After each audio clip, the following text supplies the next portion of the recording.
Hi hello friends, welcome back to my channel Aruna HL ಕ್ರಿಯೇಷನ್ಸ್ಗೆ ಸ್ವಾಗತ.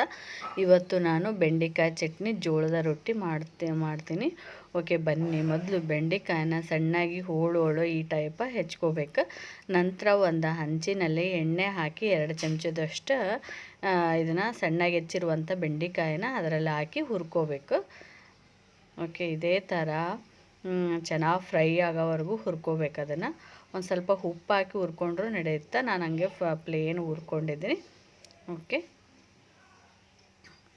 ಇದೇ ಥರ ಹಾಗೆ ಕೈ ಆಡಿಸ್ತಾ ಹುರಿತಾನೆ ಇರಬೇಕು. ನೋಡಿ, ಹಂಗೆ ಒಂದು ಸ್ವಲ್ಪ ಕೆಂಪಾಯಿತು. ಇದೇ ಥರ ಕೆಂಪಾಗೋವರೆಗೂ ಹುರ್ಕೋಬೇಕು ಬೆಂಡೆಕಾಯಿನ. ಓಕೆ, ನಂತರ ಇದೇ ಥರ ರೆಡ್ ಕಲರ್ ಆಗೋವರೆಗೂ ಹುರ್ಕೊಂಡು ಒಂದು ಪ್ಲೇಟಲ್ಲಿ ತೆಗೆದಿಟ್ಕೋಬೇಕು. ನಂತರ ಇದಕ್ಕೆ ಮೆಣಸಿನ್ಕಾಯಿ ಮತ್ತು ಬೆಳ್ಳುಳ್ಳಿನೂ ಒಂದು ಸಣ್ಣ ಉರಿಯಲ್ಲಿ ಒಂದು ಸ್ವಲ್ಪ ಎಣ್ಣೆ ಹಾಕಿ ಹುರಿಯಿರಿ ಇದೇ ಥರ. ಓಕೆ, ಇದೇ ಬೆಂಡೆಕಾಯಿ ತೆಗೆದಿರ್ತೀವಲ್ವ, ಅದೇ ಪ್ಲೇಟಲ್ಲೇ ಇವನು ತೆಗೆದುಕೊಳ್ಬೇಕು. ನಂತರ ಇದಕ್ಕೆ ಬೇಕಾಗಿರುವ ಸಾಮಗ್ರಿಗಳು ಓಕೆ, ನಂತರ ಇದನ್ನ ಒಂದು ಪ್ಲೇಟಲ್ಲಿ ತೆಗೆದುಕೊಂಡು ಇದಕ್ಕೆ ಕರಿಬೇವು ಮತ್ತು ಉಪ್ಪು ಹಾಕಬೇಕು. ರುಚಿಗೆ ತಕ್ಕಷ್ಟು ಉಪ್ಪು. ಇದು 4 ಜನಕ್ಕೆ ಬೇಕಾಗುವಷ್ಟೇ ಚಟ್ನಿ ಮಾಡ್ತಾಯಿದ್ದೀನಿ. ಮತ್ತು 1 ಚಮಚ ಜೀರಿಗೆ ಹಾಕಬೇಕು. ಓಕೆ, ಇದನ್ನು ಹೊರಳಲ್ಲಿ ಸಹಿತ ಕುಟ್ಕೋಬೋದು. ಇಲ್ಲಪ್ಪ ಅಂತಂದರೆ ಇವಾಗಂತೂ ಹೊರಳು ಯಾರು ಯೂಸ್ ಮಾಡೋದಿಲ್ಲ, ಹಾಗಾಗಿ ನಾನು ಮಿಕ್ಸಿಗೆ ಮಾಡ್ತಾಯಿದ್ದೀನಿ. ಮಿಕ್ಸಿಗೆ ಅಷ್ಟೊಂದು ಚೆನ್ನಾಗಾಗೋದಿಲ್ಲ, ಹೊರಳಲ್ಲೇ ಚೆನ್ನಾಗಿ ಆಗ್ತಿತ್ತು. ಓಕೆ, ಇವಾಗ ಒಂದು ಮಿಕ್ಸಿಯಲ್ಲಿ ತರಿಯಾಗಿ ರುಬ್ಕೋಬೇಕು.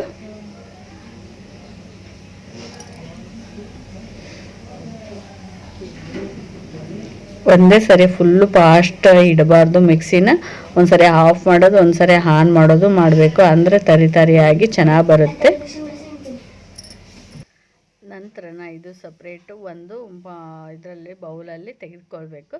ಇದಕ್ಕೆ ಒಗ್ಗರಣೆ ಕೊಟ್ಟರೆ ಇನ್ನೂ ಚೆನ್ನಾಗಿರುತ್ತೆ. ನಾನು ಒಗ್ಗರಣೆ ಕೊಟ್ಟಿಲ್ಲ.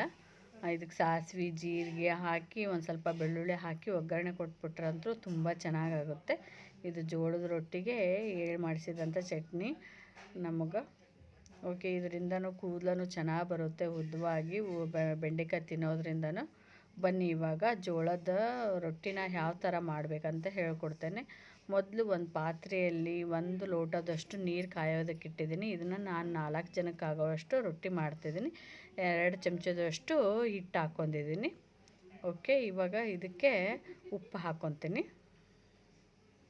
ರುಚಿಗೆ ತಕ್ಕಷ್ಟು ಉಪ್ಪು ಹಾಕ್ಕೊಂಡು ನಂತರ ಒಂದು ಪ್ಲೇಟಲ್ಲಿ ಅದಕ್ಕೆ ಹಚ್ಚೋಕ್ಬೇಕಲ್ವ ರೊಟ್ಟಿಗೆ, ಅದನ್ನು ಒಂದು ಪ್ಲೇಟಲ್ಲಿ ಎತ್ತಿಟ್ಕೊಂಡಿದ್ದೀನಿ ಹಿಟ್ಟು ಸಪ್ರೇಟ್. ನಂತರ ಇವಾಗ ನೀರು ಚೆನ್ನಾಗಿ ಕುದಿಸ್ಬೇಕು. ನಾವು ಎಷ್ಟು ಚೆನ್ನಾಗಿ ಕುದಿಸ್ತೀವೋ ಅಷ್ಟು ಚೆನ್ನಾಗಿ ಇದು ಜೋಳದ ರೊಟ್ಟಿ ಚೆನ್ನಾಗಿ ಬರುತ್ತೆ. ಓಕೆ, ಕುದಿಸಿದ ನೀರನ್ನು ಇವಾಗ ಸಡನ್ಲಿ ಹಿಂದೆನೇ ಹಾಕಬೇಕು. ಮತ್ತು ಸ್ವಲ್ಪ ಹೊತ್ತು ಬಿಟ್ಟು ಹಾಕಿದ್ವಪ್ಪ ಅಂತಂದರೆ ಮತ್ತು ರೊಟ್ಟಿ ಚೆನ್ನಾಗಿ ಮೃದುವಾಗಿ ಬರೋದಿಲ್ಲ. ಇದೇ ಥರ ಸಣ್ಣಾಗಿ ನಾವು ಇದು ಮಾಡ್ಕೊತಾನೆ ಹೋಗಬೇಕು.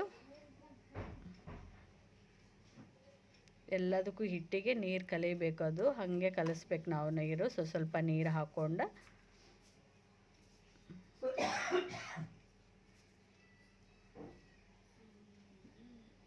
ಓಕೆ, ಇವಾಗ ಎಲ್ಲದಕ್ಕೂ ಹಿಟ್ಟು ಕಲಿತು ಕೈಗೆ ಸ್ವಲ್ಪ ತಣ್ಣೀರು ಹಾಕ್ಕೊಂಡು ಈ ಥರ ಒಂದು ಪಾತ್ರೆಯಲ್ಲಿ ತಣ್ಣೀರು ಇಟ್ಕೊಂಡು ಅದಕ್ಕೆ ನೀರು ರೊಟ್ಟಿಗೆ ಹಚ್ಚೋಕ್ಕೆ ಒಂದು ಇದು ಅರಿವಿ ಬೇಕು.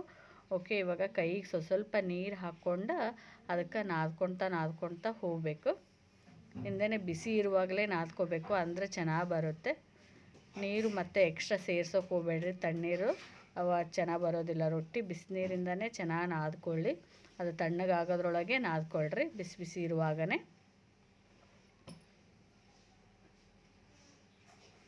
ಓಕೆ, ಇದೇ ಥರ ನಾವು ನಾದ್ಕೋಬೇಕು. ಚರಿಯಾಗಿ ನಾದ್ಕೊಂಡ್ವಿ ಅಂದರೆ ಚೆನ್ನಾಗಿ ಉಬ್ಬುತ್ತೆ ರೊಟ್ಟಿ.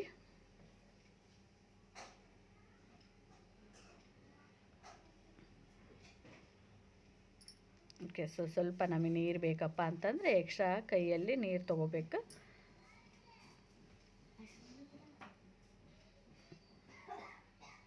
ತೊಗೊಂಡು ಈ ಥರ ನಾವು ಎಷ್ಟು ಚರಿಯಾಗಿ ನಾದ್ಕೊತೀವೋ ಅಷ್ಟು ಚೆನ್ನಾಗಿ ರೊಟ್ಟಿ ಬರುತ್ತೆ. ನಾವು ನಾದೋದ್ರೊಳಗೆ ಇರೋದು ರೊಟ್ಟಿನಲ್ಲೇ ಎಷ್ಟು ಭಾಳ ಚೆನ್ನಾಗಿ ನಾದ್ಕೋಬೇಕು, ಪದೇ ಪದೇ ಪದೇ ಪದೇ ನಾದ್ಕೋಬೇಕು. ನಾದ್ಕೊಂಡಷ್ಟು ಅದು ಸ್ಮೂತಾಗಿ ರೊಟ್ಟಿ ನಾವು ಹೆಂಗೆ ತಿರುಗಿಸ್ತೀವೋ ಹಾಗೆ ತಿರುಗುತ್ತೆ ಕೈಯಲ್ಲಿ ರೊಟ್ಟಿ. ಹಂಗಾಗಿ ನಾವು ಇದೇ ಥರ ಯಾವಾಗಲೂ ನಾದಬೇಕು.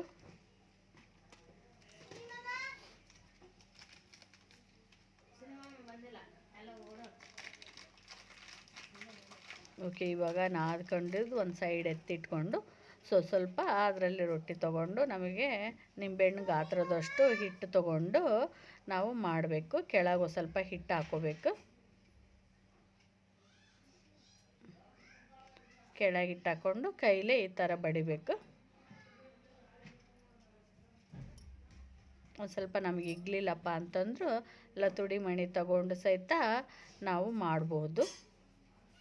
ನೋಡಿ, ಇಷ್ಟೇ ಸ್ವಲ್ಪ ಪ್ರೆಸ್ ಮಾಡಿಬಿಟ್ರೆ ಆಯಿತು, ಚೆನ್ನಾಗಿ ಇಗ್ತದೆ ರೊಟ್ಟಿ.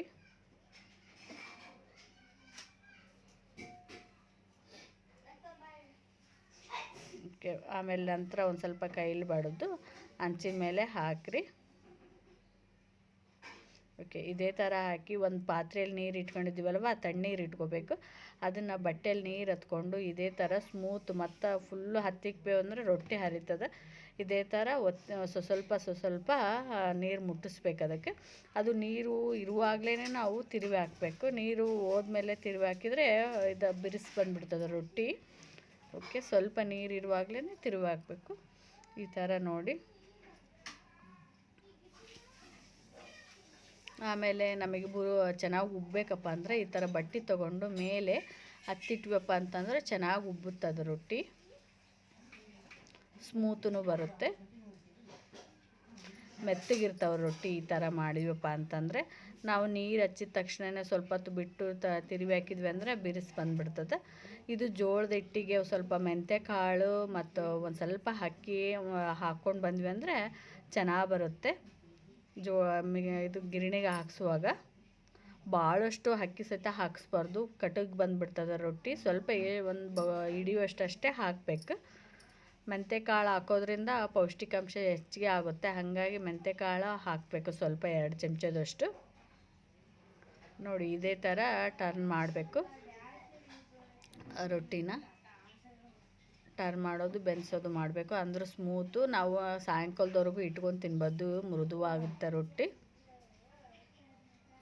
ಓಕೆ ಫ್ರೆಂಡ್ಸ್, ಈ ಥರ ಆಯಿತು. ಇನ್ನೊಂದು ರೊಟ್ಟಿ ಮಾಡೋಣ ಬನ್ನಿ. ಓಕೆ, ಇದೇ ಥರ ಒಂದು ಸಪ್ರೇಟ್ ನಿಂಬೆಹಣ್ಣಿನ ಗಾತ್ರದಷ್ಟು ಹಿಟ್ಟು ತೊಗೊಂಡು ಇದೇ ಥರ ಕೈಲೇ ಮಾಡ್ಬೋದು. ನೋಡಿ, ಇದನ್ನೆಲ್ಲ ಫುಲ್ ಕೈಲಿಂದನೇ ಮಾಡ್ತಾನೆ. ಓಕೆ, ಇದೇ ಥರ ಟಪ ಟಪ ಬಡಿದ್ವಿ ಅಂದರೆ ಬೆರಳು ಹತ್ತಿಕ್ಕೆ ಬಡಿಬಾರ್ದು, ಸ್ಮೂತಾಗೆ ಬಡಿಬೇಕು, ಆವಾಗ ರೊಟ್ಟಿ ಇಗ್ತದೆ. ಓಕೆ, ಇದೇ ಥರ 2 ಕೈಯಿಂದನೇ ಬಡಿಬೋದು ರೊಟ್ಟಿನ. ಓಕೆ ಫ್ರೆಂಡ್ಸ್, ಇದಕ್ಕೆ ಕಾಂಬಿನೇಷನ್ ಆಗಿ ಚಟ್ನಿ ಮತ್ತು ಉಳ್ಳಾಗಡ್ಡಿ, ಟೊಮೊಟೊ, ಉಪ್ಪು, ಖಾರ ಹಾಕ್ಕೊಂಡು ತಿನ್ಬೋದು. ಬನ್ನಿ ಫ್ರೆಂಡ್ಸ್, ನಿಮಗೆ ಈ ವಿಡಿಯೋ ಇಷ್ಟ ಆಯಿತು ಅಂದ್ಕೊತೀನಿ. ಲೈಕ್ ಮಾಡಿ, ಶೇರ್ ಮಾಡಿ ಮತ್ತು ಸಬ್ಸ್ಕ್ರೈಬ್ ಮಾಡಿ. Thanks for watching my video.